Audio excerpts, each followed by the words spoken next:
So, meron yung ASUS. Ang dumi. Kailangan natin linisin yan. And tatanggalin muna natin yung battery. Soldered yung RAM na isa. Yes! Gumana. After 3 hours and 33 minutes. So, natapos ko na i-clone ang disk na to after 2 days.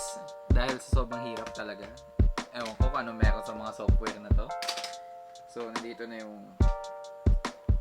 yung laptop. Ngayon, ibabalik na natin ito. Meron tayong RAM, DDR3. Install na natin ngayon. Yan. Then, sasakado na natin to.